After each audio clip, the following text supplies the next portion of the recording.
Welcome to December 2nd, 2020. It's a Wednesday, all the way halfway through the week, folks. And as we go through the second half of the week, there really isn't much to be worried about.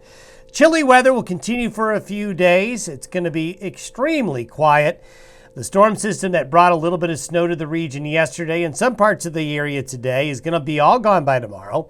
And we're going to go probably 6 or 7 days, folks, through almost no significant weather.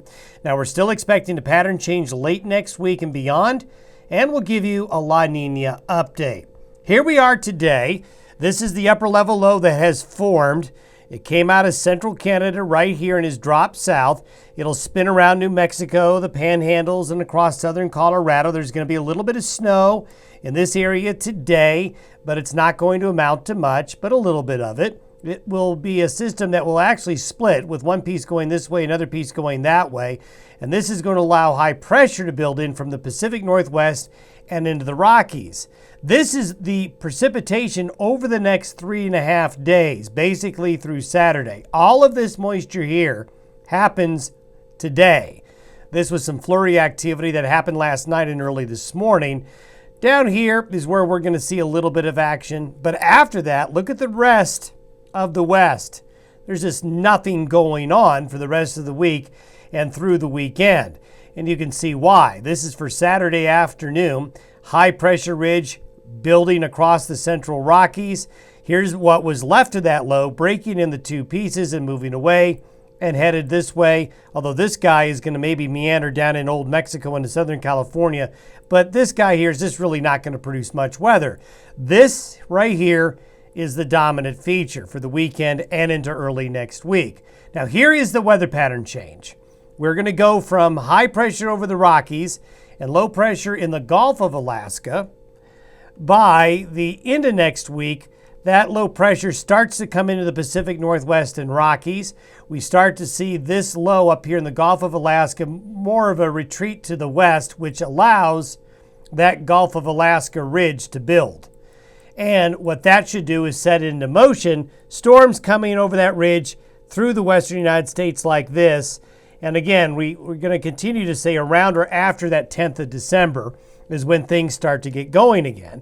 And as we go all the way out to the 16th of December, you can see an eastern Pacific ridge getting us developed. This is that negative eastern Pacific oscillation pattern that we were talking about.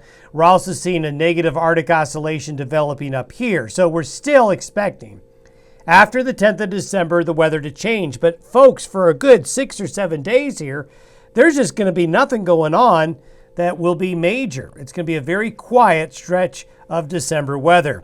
Let's give you a quick La Nina update. You can see as of late Sunday, we had an extensive area of colder than average sea surface temperatures in the subtropical Pacific. We also have that warm pool up here in the southern end of the Gulf of Alaska. This is quite the warm pool, but if you notice around the edges here, it's cooling off a little bit. We'll have to watch that. But as long as that warm pool stays there, and we have this strong La Nina continuing, which we will. Notice all the green we're getting now. Now, you're starting to talk about sea surface temperatures that are more than 2 degrees Celsius colder than average. And that's a pretty significant La Nina. But with these cold water temperatures here, warm water temperatures here, we're still going to see during the course of the winter that ridge open the door to Canada, and maybe we'll have some real cold air coming in again. But at least here for the next week or so, we're not going to see that. As we take a look at the La Nina trends all the way into summer, now you got to take this with a grain of salt. What I want to show you here is that anything below this zero line means colder than average sea surface temperatures in the Pacific. Above that, it's warmer than normal. All these little lines you see here are all the different computer models. See all the different computer models that are trying to forecast those sea surface temperatures?